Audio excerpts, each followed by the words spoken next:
நல்ல தகப்பனே, சர்வ வல்லமையுள்ள எங்கள் ஆண்டவரே, அருமையான மத்தியான வேலைக்காய் எமக்கு ஸ்தோத்திரம். இந்த ஆராதனை பகுதிகளிலே எல்லாவற்றிலும் நீர் மகிமைப்பட்டீர் ஆண்டவரே. துதிகளிலே, ஸ்தோத்திரங்களிலே, ஆராதனைகளே, காணிக்கைகளிலே, பிள்ளைகள் பாலகர் வாயிலே ஏற்பட்ட வசனத்தில் எல்லாவற்றிலும் நீர் மகிமைப்பட்ட தயவுக்காக உமக்கு நன்றி. இப்பொழுது நீர் எங்களோடு கூட பேசுகிறதான ஒரு நேரம், இடைபடுகிறதான ஒரு நேரம், வார்த்தையை அனுப்புகிறதான ஒரு நேரம். தேவ ஆவியானவர் கிருபையாய் எங்கள் மத்தியில் பேசும்படி நாங்கள் செபிக்கிறோம். மகிமையுள்ள கரத்தில் எங்களை தாழ்த்துகிறோம் எங்கள் ஆண்டவர் இயேசு கிறிஸ்துவின் நாமத்தில் பிதாவே. அல்லேலூயா. கொரிந்தியர் நிருபம் 1ஆம் அதிகாரம் 2வது வசனம். கொரிந்துவிலே கிறிஸ்து இயேசுவுக்குள் பரிசுத்தமாக்கப்பட்டவர்களாயும் பரிசுத்தவான்களாகும்படி அழைக்கப்பட்டவர்களாயும் இருக்கிற தேவனுடைய சபைக்கு அப்படின்னு பவுல் எழுதுகிறார். இந்த வசனத்துல 2 காரியங்களை குறித்து பவுல் பேசுகிறார். அதைத்தான் நாம் இன்னைக்கு பார்க்க போகிறோம். ஒன்று, கிறிஸ்து இயேசுவுக்குள் பரிசுத்தமாக்கப்பட்டவர்களாயும், 2வது பரிசுத்தவான்களால் ஆகும்படி அழைக்கப்பட்டவர்களாயும் இருக்கிற தேவனுடைய சபை. சபைக்கு 2 காரியம் மிக பிரதானமாக அவர் எழுதுகிறார். ஒன்று, பரிசுத்தவான்களாக்கப்பட்டோம். எப்படி கிறிஸ்துவுக்குள் நாம் எப்படி ஆக்கப்பட்டிருக்கிறோம்? பரிசுத்தமாக்கப்பட்டவர்களாயும் இருக்கிறோம். இந்த கடைசி காலத்தில் ஒரு உபதேசம் உண்டு. இந்த வசனத்தை படிக்கும்போது எனக்கு அவர்கள் சொன்ன உபதேசத்துக்கு இது ஒரு நேரடி பதிலாக இருக்கிறது. என்ன அப்படின்னு கேட்டா, ஒன் சேவ்ட் எவர் சேவ்ட் அப்படின்னு சொல்றாங்க. அதாவது ஒரு தடவை நாம் ரட்சிக்கப்பட்டு விட்டால், இயேசுவை ஏற்றுக்கொண்டு சபைக்கு வந்துட்டா கண்டிப்பா நம்ம பரலோகத்துக்கு போயிடுவோம். நம்ம என்ன பண்ணாலும் கர்த்தர் என்ன செஞ்சிருவாரு? பரலோகத்துக்கு கூட்டிட்டு போயிடுவாரு. கர்த்தர் கிருபை உள்ளவர் அப்படிங்கிற மாதிரி எல்லாம் சில உபதேசங்கள் போய்கொண்டே இருக்கிறது. அது இல்லை என்பது நமக்கு பிரதானமாய் தெரியும். அது அப்படிலாம் கிடையாது. அதுக்கு நிறைய வசனங்கள்ல ஆண்டவர் சொல்லி இருக்கிறாருன்னு. ஆனா இந்த வசனத்தை வாசிக்கும் போது அது நேரடியாக இருக்கிறது. எப்படி இருக்குன்னா, பரிசுத்தமாக்கப்பட்டு விட்டோம், ஆனால் இன்னும் நாம் என்ன பட வேண்டும்? பரிசுத்தவான்களாகும்படி அழைக்கப்பட்டவர்கள். இந்த வசனம் என்ன சொல்லுதுன்னா தெளிவா பார்த்தீங்களா? கொரிந்துவிலே கிறிஸ்து இயேசுவுக்குள் பரிசுத்தமாக்கப்பட்டவர்களாயும், கிறிஸ்துக்குள் நாம் என்னவாயிட்டோம்? பரிசுத்தவான்கள் ஆயிட்டோம், பரிசுத்தமாக்கப்பட்டுட்டோம். கர்த்தர் நம்முடைய பாவங்கள் எல்லாம் மன்னிச்சு பரிசுத்தமாக்கிட்டார். ஆனால் அதோடு கூட அந்த ப்ராசஸ் முடிவடையவில்லை. இப்பவுமே உங்களை கேளுங்க, நீங்க சபைக்கு வந்திருக்கிறீங்கன்னு கேளுங்க. ரட்சிக்கப்பட்டோம், இயேசுவை ஏற்றுக்கொண்டோம், ஞானஸ்நானம் எடுத்தோம், பரிசுத்தாவின் அபிஷேகத்தை பெற்றோம், சபைக்கு வந்திருக்கிறோம். அப்புறம் என்ன செய்வீங்க அப்படின்னா, வருகையில போகிறோம். அது வரைக்கும் என்ன செய்வீங்க அப்படின்னா, நம்ம கிட்ட ஒரு ஆன்சர் இருக்காது, ப்ராப்பர் ஆன்சர் இருக்காது. நம்ம என்ன செய்வோம்? நாங்க இங்க இருக்கிறோம், இயேசு வர்ற வரைக்கும் சர்ச்சில் இருப்போம். சர்ச்சில் தான் இருப்போம், அதுல மாற்று கருத்து இல்லை. அப்ப எதுக்கு இருக்கிறோம்? எதற்காக அந்த இடத்துல இருக்கிறோம்? இப்போ ஒரு ஹாஸ்பிட்டலுக்கு ஒரு ஆளை கூட்டிட்டு போறோம். எதுக்கு கூட்டிட்டு போறீங்க அப்படின்னா, அவர் சுகமாக்குறதாக கூட்டிட்டு போறோம். சரி, சுகமாயிட்டார், என்ன பண்ணுவீங்க? வீட்டுக்கு கூப்பிட்டு வந்துருவோம். அதான சொல்லணும். நாங்க கொஞ்ச நாளைக்கு அங்கேயே தான் வச்சிருப்போம் அவரை அப்படின்னு நம்ம சொல்லுவோமா? எவ்வளவு சீக்கிரம் வீட்டுக்கு கூட்டு வர முடியுமோ அவ்வளவு சீக்கிரம் கூட்டிட்டு வருவோம். அப்போ சபையில கர்த்தர் உங்களை வச்சதுக்கான நோக்கம் என்ன? முதலாவது வசனம் சொல்லுது, கிறிஸ்து இயேசுவுக்குள் பரிசுத்தமாக்கப்பட்டவர்களாயும் அப்படின்னு. நாம் கிறிஸ்து இயேசுக்குள்ளே பரிசுத்தமாக்கப்பட்டிருக்கிறோம். இங்க இருக்கிற அத்தனை பேரும், இயேசுவை ஏற்றுக்கொண்டு பாவ மன்னிப்பு பெற்ற அத்தனை பேரும் எதற்காக எப்படி ஆக்கப்பட்டிருக்கிறோம்? பரிசுத்தமாக்கப்பட்டிருக்கிறோம். சோ நம்ம எல்லாருமே த ஹோலி ஒன், அப்படிதான் பைபிள் சொல்லுது, வசனம் சொல்லுது. பரிசுத்தமாக்கப்பட்டிருக்கிறோம். ஆனா எதற்காக பரிசுத்தமாக்கப்பட்டோம்? அதான் கேள்வி. நாம் பரிசுத்தமாக்கப்பட்டதனுடைய நோக்கம் என்ன அப்படின்னு சொல்லும் பொழுது, வாசிங்க எபிரேயர் நிருபம் 9ஆம் அதிகாரம் 23வது வசனம் வாசி. ஆதலால் பரலோகத்தில் உள்ளவைகளுக்கு சாயலானவைகள் இப்படிப்பட்ட பலிகளினாலே சுத்திகரிக்கப்பட வேண்டியதாயிருந்தது. அது எதை பத்தி சொல்றாரு அப்படின்னு கேட்டீங்கன்னா, பரலோகத்தில் உள்ள சாயலானவைகள் அப்படின்னா என்ன அர்த்தம்? ஆசாரிப்பு கூடாரம், அங்க இருக்கக்கூடியதான தட்டுமுட்டு சாமான்கள், அதோடு கூட மனுஷர்கள், பலிபீடத்துக்கு வந்து நிக்கிற மனுஷர்கள், இவங்க அத்தனை பேருமே அது உள்ள இருக்கிறது எல்லாமே சாயல். அதுல என்னது? சாயல், பரலோகத்தினுடைய சாயல். மலையிலே நான் உனக்கு காண்பித்த மாதிரியின்படி கீழே கட்டுவதற்கு எச்சரிக்கையாயிரும். அப்போ அந்த ஆசாரிப்பு கூடாரமா இருக்கட்டும், அது உள்ள இருக்கிற குத்து விளக்கா இருக்கட்டும், மேஜையாக இருக்கட்டும், பரிசுத்த ஸ்தலமா இருக்கட்டும், மகா பரிசுத்தமா இருக்கட்டும், நான் சொல்றது எபிரேயர்ல இருக்குது 9ஆம் அதிகாரத்துல. இது எல்லாமே இப்படிப்பட்ட பலிகளால் சுத்திகரிக்கப்பட வேண்டியதா இருந்தது. அப்படின்னா என்ன அர்த்தம்? ஆட்டுக்குட்டியின் ரத்தத்தினாலே, கிடாரியினாலே அது எல்லாம் சுத்திகரிக்கப்பட வேண்டியதா இருந்தது. எது? இது மாடல். ஆசாரிப்பு கூடாரம் மாடல். தொடர்ந்து வாசிங்க. பரலோகத்தில் உள்ளவைகளோ இவைகளிலும் விசேஷித்த பலிகளாலே சுத்திகரிக்கப்பட வேண்டியதாமே. அப்படின்னா என்ன அர்த்தம்? நீங்களும் நான் தான் பரலோகத்தில் உள்ளவைகள். இது எல்லாமே கீழே உள்ளது எல்லாமே நம்முடைய மாடல். பரலோகம் எப்படி இருக்கும்? கிருபா சிங்காசனம் இருக்கும், ஆசாரிப்பு கூடாரத்துல கிருபாசனம் இருக்கும், அங்கே கேருபீன்கள் இருப்பாங்க, உள்ள கேருபீன்கள் இருக்கும், இயேசு கிறிஸ்து இருப்பாரு, உடன்படிக்கை பெட்டி இருக்கும், அப்படியே வந்தீங்கன்னா வெளியே கண்ணாடி கடல், வெண்கல தொட்டி, அப்படியே வந்தா பலிபீடம், பூமி. இது எல்லாத்தினுடைய மாடல். இது எல்லாமே என்னன்னா ஹெவனுடைய மாடல். அப்ப அந்த பரலோகத்தினுடைய மாடலா இருக்கிற இந்த ஆசாரிப்பு கூடாரத்தையும் அதுல உள்ளதையும் சில காரியங்களாலே சுத்திகரிக்கப்பட வேண்டி இருந்தது, சில ரத்தத்தாலே. அதுவே பழுதற்ற ஆட்டுக்குட்டியா இருக்கணும், ஊனமில்லாததா இருக்கணும். என்னாகமத்தின் புஸ்தகம் 19ஆம் அதிகாரம் 2வது வசனம் வாசிங்க பார்ப்போம். கர்த்தர் கற்பித்த நியம பிரமாணமாவது பழுதற்றதும் ஊனமில்லாததும் நுகத்தடிக்கு உட்படாததுமாகிய சிவப்பான ஒரு கிடாரியை உன்னிடத்தில் கொண்டு வரும்படி இஸ்ரவேல் புத்திரருக்குச் சொல்லுங்கள். இந்த வசனம் என்ன சொல்லுது? பழுதற்றதும் ஊனமில்லாததும் நுகத்தடிக்கு உட்படாததுமாகிய ஒரு சிவப்பான ஒரு கிடாரியை கொண்டு வந்து அதை அடிச்சு சாம்பலாக்கி கரைச்சு ஆசாரியன் மேல பூசணும். எதுக்காக? பரலோகத்தில் மாடலா இருக்கிற இவைகளுக்கே இவ்வளோ இருக்கு. அந்த கிடாரி எப்படி இருக்கணுமா? பழுதுலாம இருக்கணுமா? பழுதுலாம்னா என்ன தெரியுமா? இப்போ எருசலேம்ல பலி செலுத்துறதுக்கு சிவப்பு கிடாரி கொண்டாந்து இருக்கிறாங்க. அந்த சிவப்பு கிடாரிய செக் பண்றதுக்குன்னு ஒரு டீம் இருக்குது. அவங்க எப்படி செக் பண்ணுவாங்கன்னா, ஒரு லென்ஸ் வச்சு செக் பண்ணுவாங்க. எப்படின்னா ஒரு முடியா செக் பண்ணுவாங்க. தலையில இருந்து கால் வரைக்கும் அது சிவப்பா இருக்கணும்னு இருக்கு. ஒரு முடி கூட வெள்ளையா இருக்கக்கூடாது. சமீபத்துல கொஞ்ச நாளைக்கு முன்னாடி இன்னொரு கிடாரி எடுத்துட்டு வந்தாங்க. எல்லாம் செக் பண்ணி பார்த்தா கடைசியில் அது கால் கிட்ட ஒயிட் ஆயிருச்சு. உடனே அதை ரிஜெக்ட் பண்ணிட்டாங்க. அப்படியே ஒவ்வொரு முடியா பார்ப்பாங்க, ஒரு முடியா பார்ப்பாங்க. நீங்க அந்த வீடியோ கூட இருக்கு, நீங்க போய் பார்க்கலாம். அந்த ரபிமார்கள் வந்து 4 பேர் 4 பக்கமா சுத்தி அதோடைய ஒரு முடியா செக் பண்ணுவாங்க. பழுதற்றதும் ஊனமில்லாததும் நுகத்தடிக்கு உட்படாததும் ஆகிய இந்த மரலோகத்தின் சாயலா இருக்கக்கூடிய இந்த தேவாலயத்தில் இருக்கக்கூடிய ஆசாரியனையும் அங்க இருக்கக்கூடியதான பொருட்களையும் அங்க வரக்கூடிய ஜனங்களையும் சுத்திகரிப்பதற்கு இவ்வளவு பெரியதான ஒரு ப்ரொசீஜர் இருக்குமானால், அதோடைய ஒரிஜினல், பரலோகத்துடைய ஒரிஜினல் யாரு? நீங்களும் நானும். பரலோகம் தான் ஒரிஜினல். அதுலதான் நீங்க நானும் இருக்க போகிறோம். அதுல மகாபரதன் ஆசாரியர் இயேசு கிறிஸ்து. அப்ப நீங்களும் நானும் அதோடு கூட இருக்க போறவங்க. அப்ப நமக்கு தொடர்ந்து வாசிங்க பாப்போம் அந்த 9ஆம் அதிகாரம். ஆதலால் பரலோகத்தில் உள்ளவைகளுக்குச் சாயலானவைகள் இப்படிப்பட்ட பலிகளினாலே சுத்திகரிக்கப்பட வேண்டியதாயிருந்தது. பரலோகத்தில் உள்ளவைகளோ இவைகளிலும் விசேஷித்த பலிகளாலே சுத்திகரிக்கப்பட வேண்டியதாமே. பூமியில இருக்கிற இதுக்கே இவ்வளவு பெரிய ப்ரொசீஜர்னா, நான் என்ன செய்யப்பட போறேன்? பரலோகத்துல கொண்டு போய் இந்த பாத்திரத்தை வைக்க போறேன். நாம் தான் கனமான செய்யப்பட்ட பாத்திரம். அப்ப நீங்க நடந்த அந்த பாத்திரங்கள் நம்மளை கொண்டு போய் கர்த்தர் எங்க வைக்க போறாரு? பரலோகத்துல வைக்க போறாரு. அப்படின்னா அது அதை விட விசேஷமான பலியில சுத்திகரிக்கப்பட வேண்டும். நீங்களும் நானும் பரிசுத்தமாக்கப்பட்டிருக்கிறோன்ற ஒரே வார்த்தை இருக்குது. அந்த வார்த்தைக்கு பின்னாடி சாதாரணமான விஷயம் இல்ல. நீங்களும் நானும் எதற்காக பரிசுத்தமாக்கப்பட்டோம்? பரலோகத்தில் இருப்பதற்காக இயேசு கிறிஸ்துவின் ரத்தத்தாலே சுத்திகரிக்கப்பட்டோம். இப்ப இந்த இயேசு கிறிஸ்துவின் ரத்தத்தாலே கழுவப்பட்டோங்கிறது ரொம்ப சர்வசாதாரணமா இருக்குது. ரொம்ப ஈஸியா சொல்லிட்டு போறோம். பாவரிக்கை பண்ணி இயேசு ரத்தத்தாலே கழுவணும், ஆண்டவர் பாவத்தை மன்னிச்சாரு. உண்மை, மாற்று கருத்து இல்ல. ஆனா எதுக்காக? பரலோகத்துல போய் ஒரிஜினலா பிதாவாக இன்னொரு வசனத்துக்கு வாசிங்க. வெளிப்படுத்தின விசேஷம் 1ஆம் அதிகாரம் 6வது வசனத்தை வாசிங்க பார்ப்போம். வெளிப்படுத்தல் 1:6 வாசிங்க பார்ப்போம். நம்மிடத்தில் அன்பு கூர்ந்து தமது இரத்தத்தினாலே நம்முடைய பாவங்களற நம்மை கழுவி தம்முடைய பிதாவாகிய தேவனுக்கு முன்பாக நம்மை ராஜாக்களும் ஆசாரியர்களுமாக்கின அவருக்கு மகிமையும் வல்லமையும் என்றென்றைக்கும் உண்டாயிருப்பதாக. ஆமென். அப்போ பரலோகத்துல போய் நம்ம எங்க நிக்க போறோம்? பிதாவாகிய தேவனுக்கு முன்பாக அங்க கொண்டு போய் நிக்க வைக்க போறார். அப்படி நிக்கிறதுக்கு உங்களை என்னையும் விசேஷித்த ரத்தத்தால கழுவி கொண்டு வந்து சர்ச்சுக்குள்ள வச்சிருக்கிறாரு. இந்த சபைக்கு கர்த்தர் சொல்ற வார்த்தை என்ன? உன்னை இயேசு கிறிஸ்துவின் ரத்தத்தால கழுவி வேறு பிரிக்கப்பட்டு சர்ச்சுக்குள்ள கொண்டாந்துருக்கிறனே, என்ன நோக்கத்துக்காக? ஏதோ பரலோகத்துக்கு கூட்டு போறன்ற ஒரே வார்த்தை இல்ல. அதுக்கு பின்னாடி என்ன இருக்குது? நீ விசேஷமாய் சுத்திகரிக்கப்பட்டாய், இயேசு கிறிஸ்துவின் ரத்தத்தாலே கழுவப்பட்டாய். எதற்காக? பிதாவாகிய தேவனுக்கு முன்பாக போய் நிற்பதற்கு, ராஜாக்களும் ஆசாரியனுமாய் கொண்டு போய் நிறுத்துறதுக்கு. அப்படின்னா ஃபர்ஸ்ட் ப்ராசஸ் அவருடைய ரத்தத்தால கழுவினதுக்கான நோக்கம் என்ன? நான் ரட்சிக்கப்பட்டு கிறிஸ்தவன் ஆகிறேன், கிறிஸ்தவன் ஆக்குறாங்க, மன நிர்வாகம் பண்றாங்க இல்ல.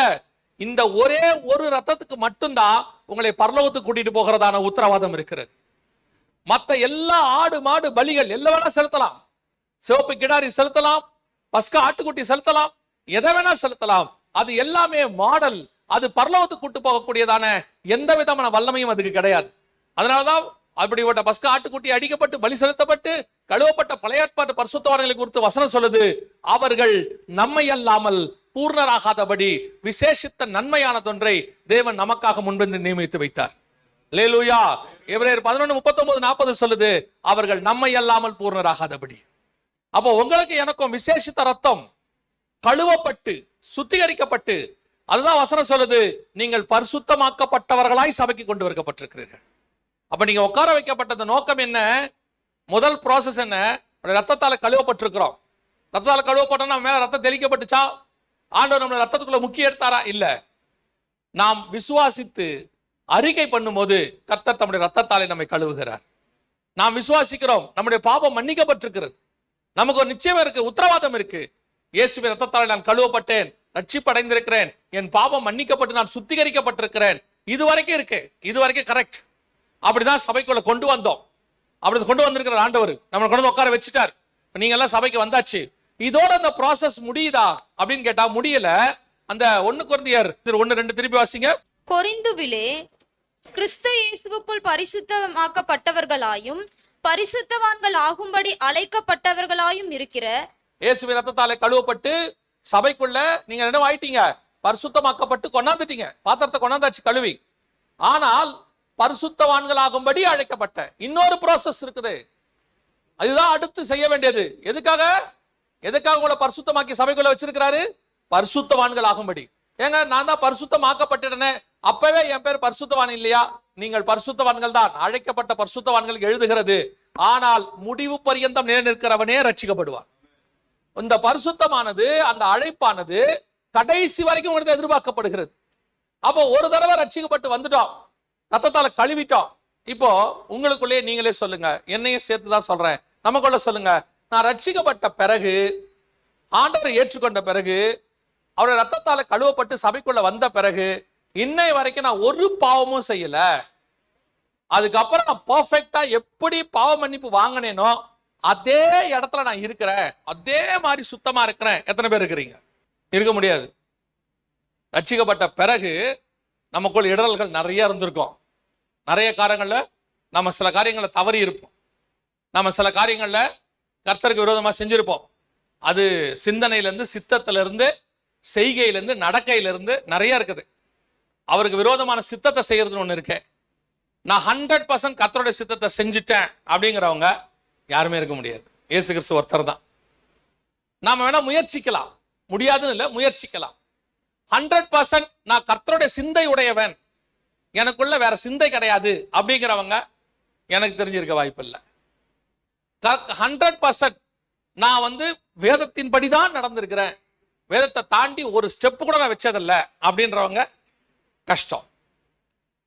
அதத்தான் யோவான் சொல்றாரு, நம்மில் பாவம் இல்லை என்று சொல்வோமானால்.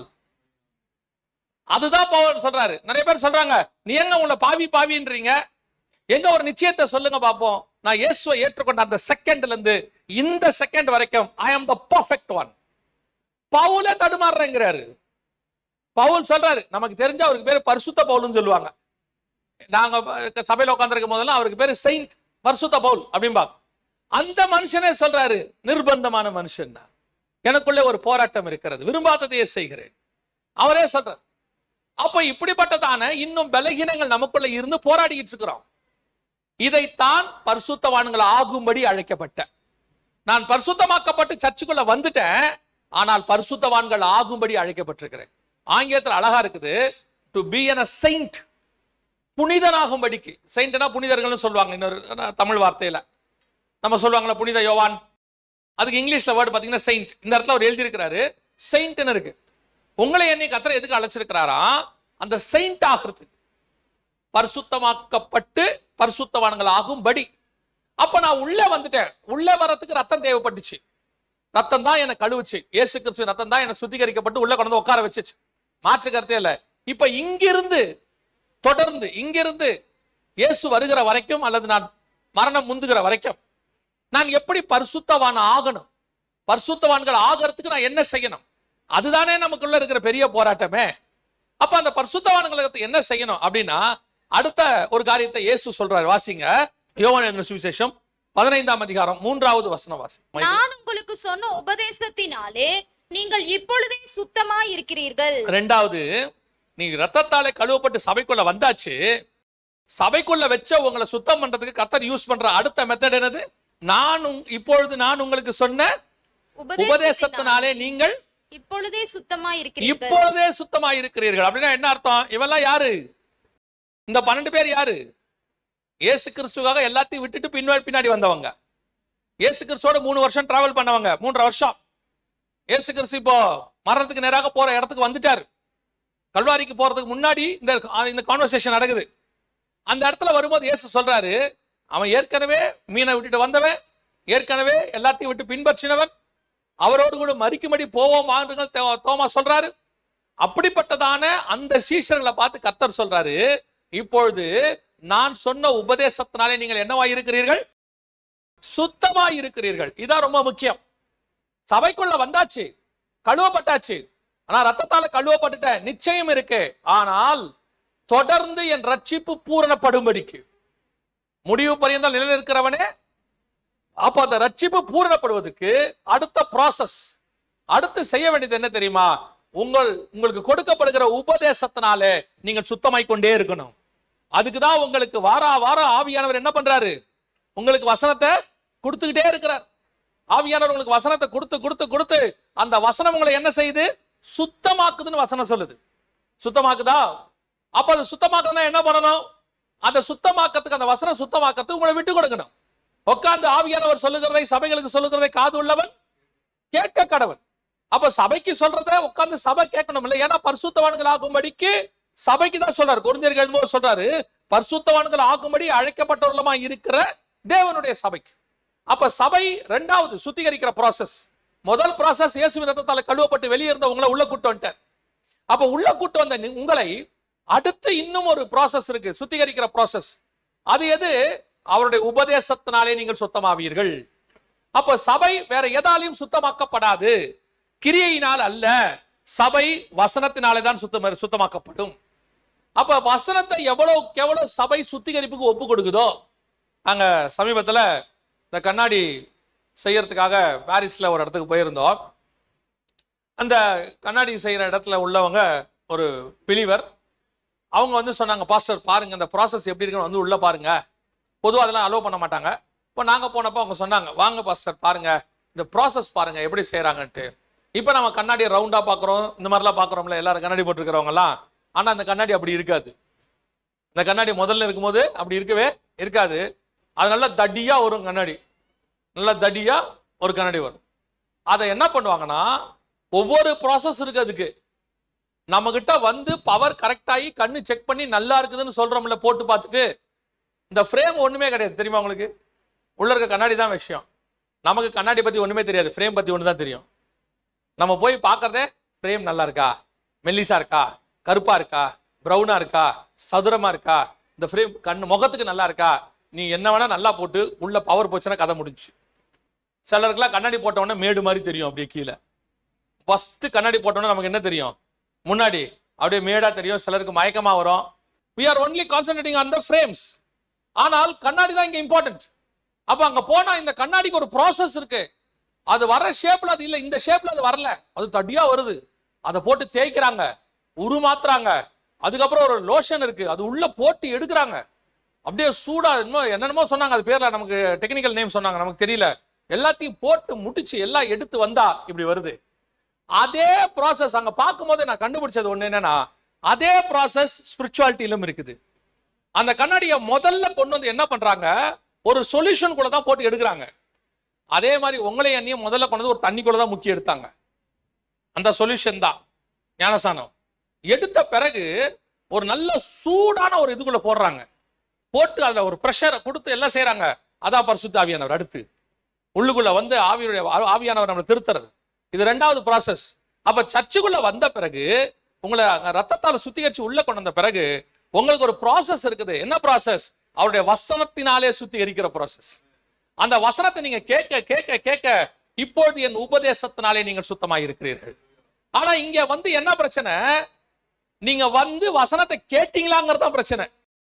உங்களை எதுக்கு கர்த்தர் உள்ள கூட்டு வந்தாருன்னா, அந்த உபதேசத்தினாலே சுத்தமாக்குவதற்கு. ஒரு வாரம் முழுக்க உலகத்துல இருந்திருக்கிறீங்க. நீங்க நார்மலா போய் பாருங்க, சும்மா நம்ம ஊர்ல எல்லாம் போய் பாருங்க, ரோட்ல போய் பாருங்க, ஆட்டோமேட்டிக்கா வெளியே வரும்போது சட்டை அழுக்காயிடும்.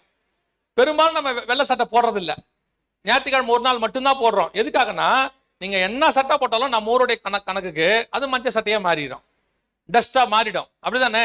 அப்போ அந்த உலகத்துக்குள்ள போயிட்டு வரும்போது ஒரு சட்டை அழுக்காகிற மாதிரி நம்முடைய ஆத்மாவும் என்ன ஆகுது? அநேக மனுஷரோட பழகும் போது, ஆபீஸ்ல உட்காரும் போது, சிலர்லாம் பாத்தீங்கன்னா இங்க நல்ல சோத்திரம் பிரைஸ் தி லார்ட் அல்லேலூயா தான், ஆனா வேலை ஸ்தலத்துக்கு போனா அவனுங்கிட்ட பிரைஸ் தி லார்டே பேச முடியாது. நல்ல நல்ல பிரதர் தான் அவர் நல்ல பிரதர், மாற்றுக்கிறதே கிடையாது. ஆனா வரவன் அவரை பேச வைப்பான். அப்படியே ஒரு கோபம் ஒண்ணு வரும் பாருங்க, பழைய மனுஷன் அப்படியே ஒண்ணு எட்டி பாப்பாப்ல. அப்புறம் அதுக்கு ஒரு காரணம் ஒண்ணு சொல்லுவாரு, இவனுங்கிட்ட எல்லாம் இப்படி இருந்தாதான் வேலை வாங்க முடியும், இல்லைன்னா வேலை நடக்காது அப்படின்னு நம்ம ஒண்ணு சொல்லிக்கிறோம்ல. ஆக்சுவலா அதுக்காக ஆண்டவர் அழைக்கல, நம்மளை பரிசுத்தவான்களோடு அழைத்தார். ஆனா உலகம் என்ன பண்ணுது? உங்களை பாவியா மாத்துது. அப்ப நீங்க போயிட்டு வரும்போது இந்த இடம் என்ன இடம்னா, உபதேசத்தினாலே உங்களை சுத்தமாக்குகிற இடம், உங்களை சுத்திகரிச்சு வெளியே அனுப்புற இடம். அந்த ஒரு வாரம் நீங்க ஆகிட்டு வந்தத, இங்க இருக்கிற ஆராதனை, இங்க இருக்கிற செய்தி, இங்க கொடுக்கக்கூடியதான வார்த்தைகள், அது உங்களை சுத்தமாக்கும். திருப்பி அடுத்த ஒரு வாரம் உங்களை ஸ்ட்ராங்கா வைக்கிறதுக்கு இந்த உபதேசம் தான் போதுமானதாக இருக்கு. அதுக்கு தான் ஆண்டவர் சர்ச் வச்சிருக்கிறாரு. இன்னைக்கு பிசாசு பண்ண பெரிய வேலையில ஒண்ணு என்னன்னா, இதான் ப்ராசஸ். எது ப்ராசஸ்? சுத்திகரிக்கிறது தான் சபையோடைய வேலை. உங்களை பரிசுத்தவான்களாகும்படி அழைக்கப்பட்டது. அழகா பிசாசு ஒண்ணு பண்ணான். இந்த கடைசி காலத்துல உள்ள சபைகள்ல அவன் ஃபர்ஸ்ட் கை வச்சது, பாடுறியா நல்லா பாடு, மியூசிக் போடுறியா நல்லா மியூசிக் போடு, ஆராதனை 1.5 மணி நேரம் செலுத்து, ஒன்னும் பிரச்சனை இல்லை, அது வான்னு போட்டா. அப்புறம் அனௌன்ஸ்மெண்ட் 1/2 மணி நேரம் கொடு, வார்த்தை 20 மினிட்ஸ், வார்த்தை 15 நிமிஷம். அவன் பண்ண ஒரே வேலை, ஆராதனை இல்லைன்னு சொல்லல, ஆராதனையில வார்த்தையை குறைச்சான். வந்த ஜனங்களை சுத்திகரிக்காம வெளியே அனுப்பினா உன் ஆராதனை விருதா. நீங்க ஒரு லாண்டரி கடையில துணியை போடுறீங்க, கொடுத்தா மாதிரியே அழுக்கா துணி வந்தா போட்டதுக்கு என்ன பிரயோஜனம்? ஒரு அயன் கடையில துணி கொடுக்குறீங்க, அதே சுருக்கத்தோட வந்தா அவன்கிட்ட கொடுத்ததுக்கு என்ன பிரயோஜனம்? ஒரு விசுவாசி சபைக்குள்ள வந்துட்டு சுத்திகரிக்கப்படாம வெளியே போனா அந்த விசுவாசி சபைக்குள்ள வந்ததுக்கு என்ன பிரயோஜனம்? வேஸ்ட். அதே தான் இன்னைக்கு சபை செஞ்சுக்கிட்டு இருக்கு. உலகளாவிய சபைகளுக்கு ஒரு பெருமை கடைசி காலத்துல பிசாசு அழகா கொண்டு பெருமையை போட்டான். எவ்வளவு பேரு சர்ச்சுக்கு வந்தாங்கன்றது முக்கியம் கிடையாது, எவ்வளவு பேரு சபையில இருந்து பரலோகத்துக்கு வந்தாங்கன்றது தான் முக்கியம். என் சபையில 50,000 பேர் இருக்கான்றது பெரிய பெருமை கிடையாது, அது டேஞ்சர், தெரியுமா? அது டேஞ்சர். இப்ப நீங்க பாருங்க, கவர்மெண்ட் ஸ்கூல்ல ஒரு கிளாஸுக்கு 30 பசங்க 20 பசங்க தான் இருக்கும். டிஓ ஆபீசர் வருவாரு, டிஸ்ட்ரிக்ட் எஜுகேஷன் ஆபீசர். அந்த 30 பேரோட ரிப்போர்ட் தான் கேட்பாரு. அவ்வளவுதானே கேட்பாரு. அந்த கிளாஸ்ல எவ்வளவு இருக்காங்களோ அவ்வளவுதான் கேட்பாரு. இந்த 30 பேரோட ரிப்போர்ட்டை கொடு அப்படிம்பாரு. 30 பேர் ரிப்போர்ட், 30 பேருக்கு டெஸ்ட், 30 பேருக்கு எக்ஸாம், 30 பேருக்கு ரிசல்ட். முடியும் போது கேட்பாங்க என்ன ஆச்சு. அதுல அந்த கவர்மெண்ட் ஸ்கூல் டீச்சர்ஸ்க்கு ஒரு பெரிய சந்தோஷம், என் ஸ்கூல்ல 100% பாஸ், அவங்களுக்கு சந்தோஷம் பெருசு. ஆனா பிரைவேட் ஸ்கூலுக்கு போய் பாருங்க, ஒவ்வொரு கிளாஸ்லயும் 50 பேர், 100 பேர், 1500 பேர், 2000 பேர், பெரிய ஸ்கூல் எல்லாம் கட்டுறான். அவனை பொறுத்த வரைக்கும் என்ன தெரியுமா? 100% பாஸ் வரணும். அப்படி 1500 பேர் இருந்தா கவர்மெண்ட் எவ்வளவு பேருக்கு கணக்கு கேட்கும்? 1500 பேருக்கு கேட்கும். 30 பேர் இருந்தா எவ்வளவு கேட்கும்? 30 பேர் கேட்கும். அதே மாதிரிதான் எவ்வளவு பேர் விசுவாசி இருக்கிறாங்களோ அவ்வளவு பேர் கணக்க பரலோகம் கேட்கும். எங்கிட்ட 500 இருந்தா கணக்கு கொடுக்கிறது ஈஸி, 5000 இருந்தா கஷ்டம், 50,000 இருந்தா முடியாது, 5 லட்சம் ஃபெயில். சபையினுடைய மாடல் என்ன தெரியும் செய்யுமா? மேய்ப்பன் சத்தத்துக்கு ஆடுகள் கீழ்ப்படியும், என் ஆடுகள் என் சத்தத்தை கேட்கும், என் சத்தம் தெரியும். இன்னைக்கு சபைகள் சுத்திகரிக்கிற ஸ்தலமா இல்லை, சபைகள் என்டர்டைன்மெண்ட் பிளேஸ். சபைகள் என்னது? களியாட்டத்தினுடைய இடம். வந்து பாடுறது, ஆடுறது, குதிக்கிறது, பெர்ஃபார்மன்ஸ் இருக்குது, அவுட்டிங் இருக்குது, நல்ல ஜாலியா இருக்குது, எல்லாம் இருக்குது. சுத்திகரிப்பு எங்க? உட்கார்ந்து வசனம் கேட்கறதுக்கு எங்க இருக்கு? முதல்ல வசனம் எங்க இருக்கு? காரணம் என்ன? இங்கே வசனத்தினால் சுத்திகரிப்பு இல்லை. சபை இட்ஸ் an entertainment place மாறிடுச்சு. அப்ப உள்ள வந்தவன் அப்படியே வெளியே போறான். என்னடா பேசினாரு பாஸ்டர்? என்னவோ பேசினார், நல்லா இருந்துச்சு.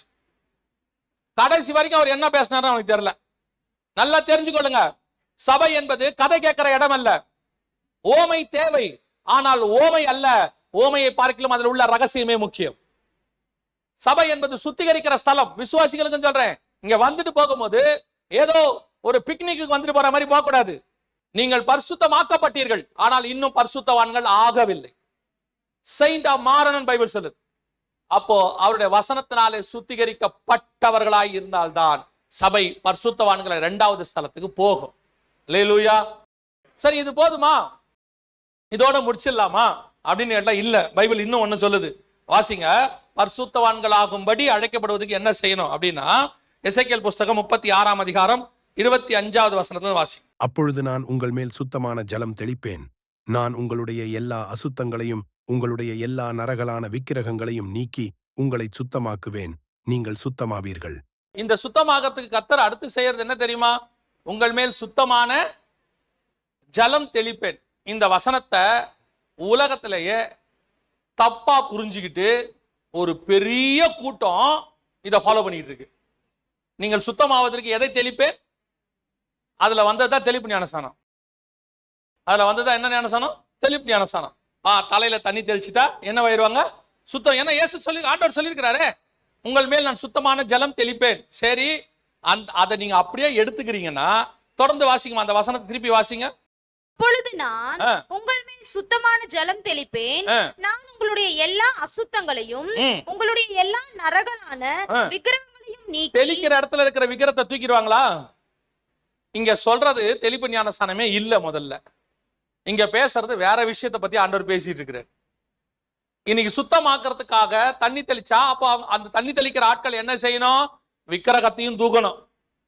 இங்க வசனம் இங்க எசேக்கியேல் 35 36 சொல்றது தெளிப்பு ஞானஸ்தானத்தை குறித்து அல்ல. அதான் இவங்க மூல வசனமா வச்சிருக்காங்க.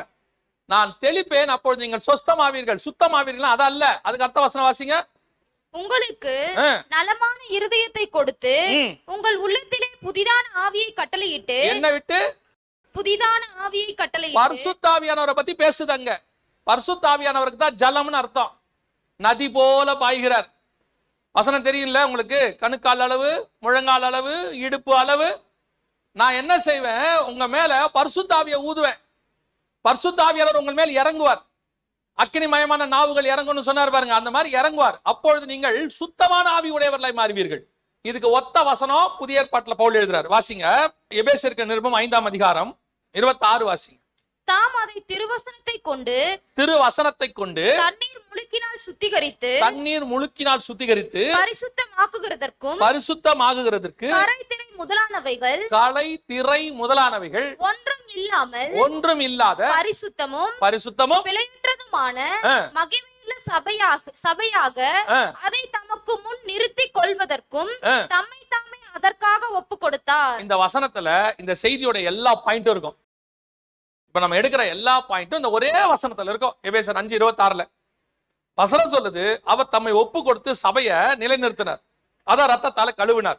அடுத்து எதனால கழுவுறாரு? வசனத்தினாலே. அடுத்து எதனால? தண்ணீர் முழுக்கினாலே கரை திரை அற்ற மணவாட்டி சபையாக நிறுத்துவதற்கு. அப்ப சபை முதலாவது ரத்தத்தாலே கழுவப்படுகிறது. இரண்டாவது எதனால? வசனத்தினாலே சுத்திகரிக்கப்படுகிறது. மூன்றாவது எதனால? தண்ணீர் முழுக்கினாலே. ரத்தத்தால கழுவி, வசனத்தினால கழுவி, கடைசியா பரிசுத்த ஆவியில நீங்க மூழ்கி நீந்தி மூழ்கணுமே. அதர் பாட்டு இருக்குது. பரிசுத்த ஆவியினுடைய சுத்திகரிப்பு இருக்கு. அவர் திருத்துவார். பல நேரங்களில பரிசுத்த ஆவியானவர் சபைகளுக்கு சொல்லுகிறதை காதுள்ளவன், ஆனா இங்க கேட்கறது இல்ல. ஒரு வசனம் இருக்கு, அந்த வசனம் சுத்திகரிக்கிறது தான். பல நேரத்துல உங்களுக்கு அந்த வசனம் புரியாது. அந்த வசனம் உங்களுக்கு என்ன செய்யாது? தெரியாது. ஒரு சில நேரத்துல சிலருக்கு வசனம் படிக்க தெரியாது, எழுத படிக்கவே தெரியாது. அப்படிப்பட்ட அத்தனை பேருக்கும் சபைக்குள்ள வச்சு ஆவியானவர் என்ன பண்றார் தெரியுமா? அவர் பேசுகிறார், அவர் சுத்திகரிக்கிறார். ஆவியானவர் சொல்லுகிறத நீங்க கேட்டீங்கன்னா நீங்கள் சுத்தமாவீர்கள். இயேசு சொல்றாரு, நான் போய் உங்களுக்கு என்னத்தை அனுப்புவேன்?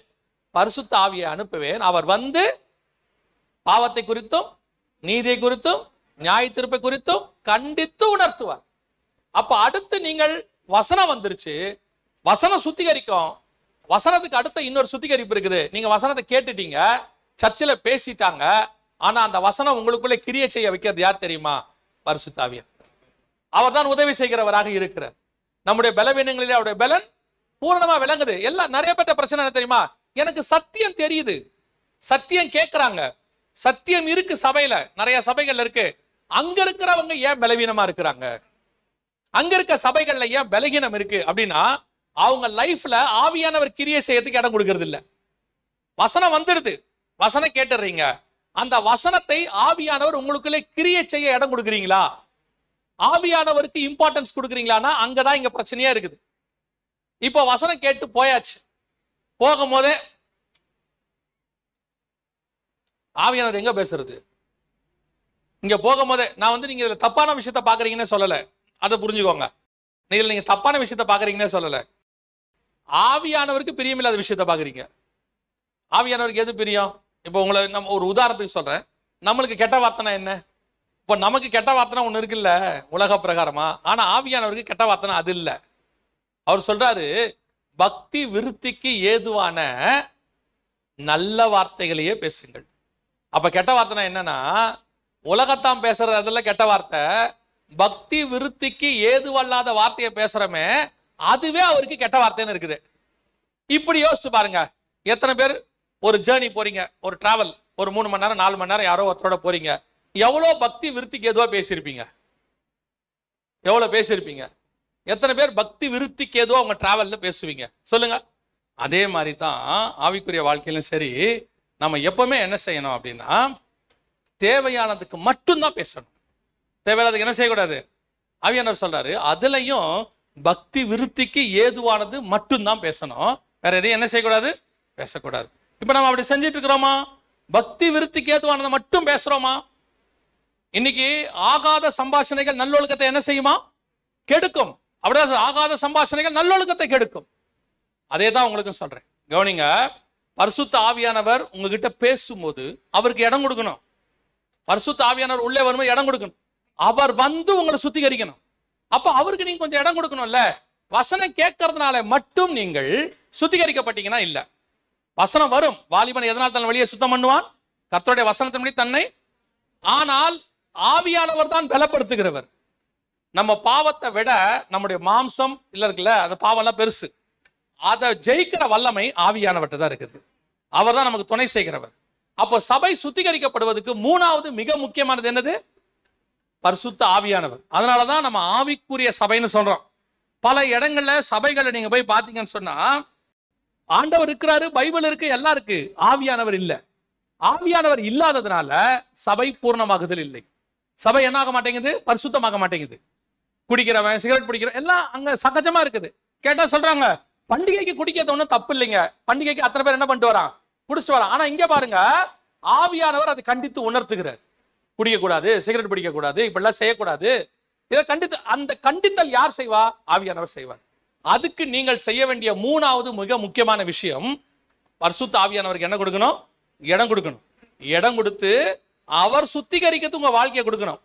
அதுக்குதான் எங்களுக்கு ஆரம்பத்தில் என்ன சொல்லி கொடுப்பாங்க அப்படின்னு சொல்லி கேட்டீங்கன்னா, சர்ச்சுக்கு போகும்போது டெய்லி ஜெபம் பண்ணணும்னு சொல்லி கொடுப்பாங்க. எங்க சபையில டெய்லி ஜெபம் இருக்கும் 7 to 8. அதே நேரத்தில் எங்களுக்கு என்ன சொல்லுவாங்கன்னா, தனி ஜெபம்னு ஒன்று இருக்கணும்பாங்க. ஆரம்பத்தில் எங்க 3 பேர் நாங்கள் இருப்போம் நண்பர்கள், 3 பேரும் ஆண்டவரை ஏற்றுக்கொண்டவங்க. டெய்லி 1 மணி நேரம் ஜெபம் பண்ணுவோம். ஆண்டவருக்கு தெரியும், காலேஜ் எல்லாருமே காலேஜ் போறவங்க. 3 மணி நேரம் 3 பேரும் உட்காந்து டெய்லி 1 மணி நேரம் ஜெபம் பண்ணுவோம். அது எங்களை ஆவிக்குரிய வாழ்க்கைக்கு மிகுந்த பிரயோஜனமா இருந்துச்சு.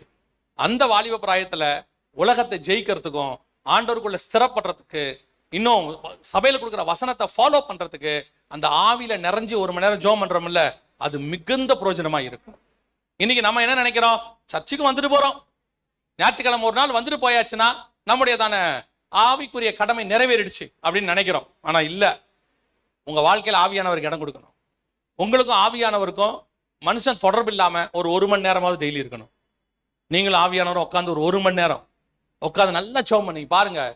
உங்களை அறியாமலேயே உங்க ஆவிக்குரிய வாழ்க்கையில ஒரு பலன் வரும்.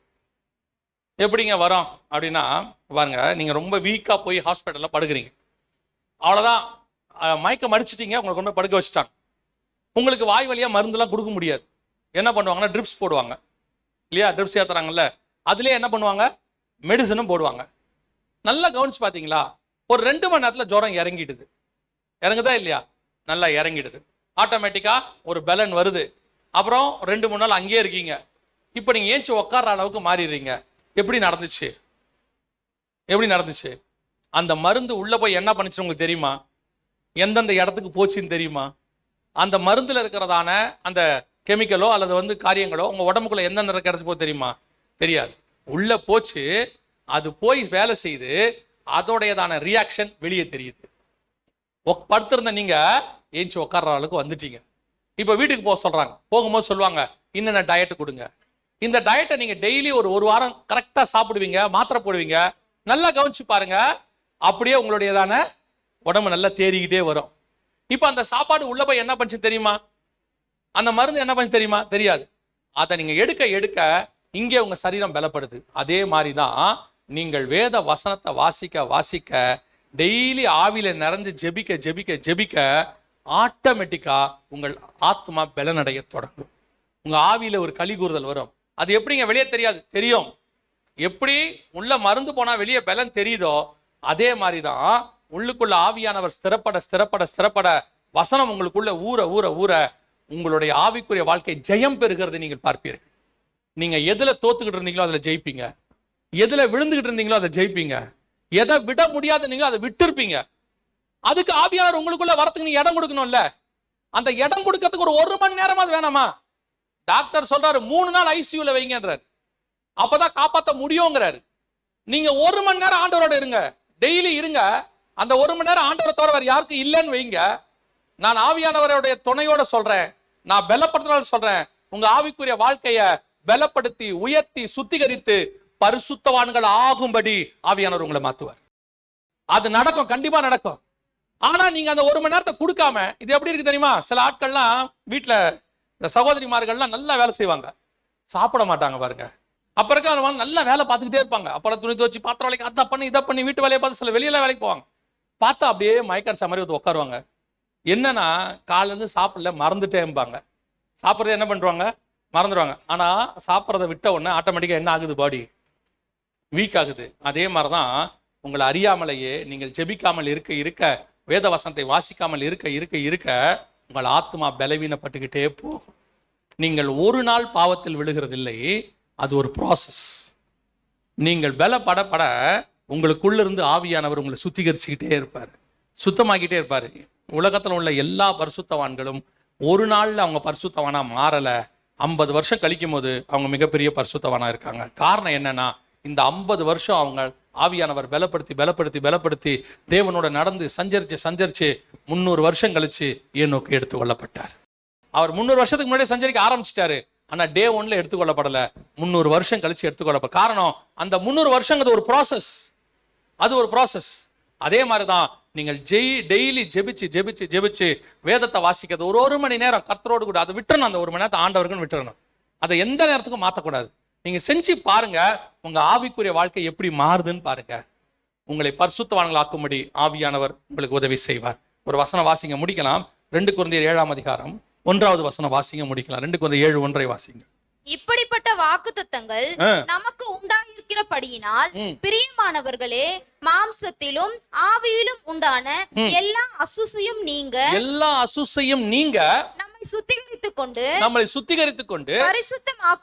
பரிசுத்தமாக்குதலை தேவ பயத்தோடு பூரணப்படுத்த கடவோம். பரிசுத்தமாக்குதலை என்ன பண்ணணும்? பூரணப்படுத்தணும். அதைத்தான் சொன்னேன். ஒன் சேவ்டு எவர் சேவ்டு கிடையாது. ஒரு நாள் ரட்சிக்கப்பட்டா பரலோகத்துக்கு போயிடுவோன்னு பைபிள்ல இல்லவே இல்லை. உங்கள் பரிசுத்தமாக்குதல் என்னவாகணும்? பூரணப்படணும். ஒரு நாள் பரிசுத்தமாக்கப்பட்டு சபைக்குள் வந்த நாம் பரிசுத்தவான்கள் ஆகணும். எப்படி ஆகணும்? பூரண பரிசுத்தவான்களை மாறணும். உங்கள் பரிசுத்தம் பூர்ணராகும்படி வாசிங்கம்மா தொடர்ந்து. இப்படிப்பட்ட வாக்குத்தத்தங்கள் நமக்கு உண்டாயிருக்கிறபடியினால் பிரியமானவர்களே, மாம்சத்திலும் ஆவியிலும் உண்டான எல்லா அசுசியும் நீங்க நம்மை சுத்திகரித்துக் கொண்டு பரிசுத்தமாகுதலை, நல்லா கவனிங்க, பரிசுத்தமாகுதலை தேவ பயத்தோடு பூரணப்படுத்த கடவோம். ஃபியூச்சர் பண்ணுவோம், பூர்ணமாவோம், தேவ பயத்தோட செய்யுங்க. அப்படி பூரணப்படுதல் ஆகும்போது நீங்கள் பரிசுத்தவான்கள் ஆக்கப்பட்டு பிதாவாகிய தேவனுக்கு முன்பாக ராஜாக்களும் ஆசாரியருமாய் போய் நிற்பீர்கள். சோ இது ஒரு ப்ராசஸ் ஆரம்பிச்சிருக்கிறார். உங்களை எதுக்காக பரிசுத்தமாக்கி சபைக்குள்ள கொண்டு வந்தாருன்னா, ஒவ்வொரு நாளும் பரிசுத்தமாவதற்கு, ஒவ்வொரு நாளும் அந்த பரிசுத்தமாகி அதான் பைபிள் வசனம் சொல்லுது, பரிசுத்தம் உள்ளவன் இன்னும் பரிசுத்தமாகட்டும், இன்னும் பரிசுத்தம். எப்படி வரைக்கும்? பூர்ணராகும்படி. பூர்ணம்னா என்ன? பரிசுத்தத்தின் பூரணம் இயேசு. பரிசுத்தத்தின் பூரணம் இயேசு. அவரே சொல்றாரு, நான் பரிசுத்தராய் இருப்பது போல நீங்களும் பரிசுத்தராய் இருங்கள். அந்த பரிசுத்தத்தை நீங்கள் அடைகிற வரைக்கும் பூர்ணராகும்படிக்கு பூர்ணராக கடவோம். அதனால்தான் எபிரேயர்ல வாசிக்கிறோம், நாம் பூர்ணராகும்படி கடந்து போவோம். அப்ப இன்னிலிருந்து நமக்கு ஒண்ணு புரியணும்.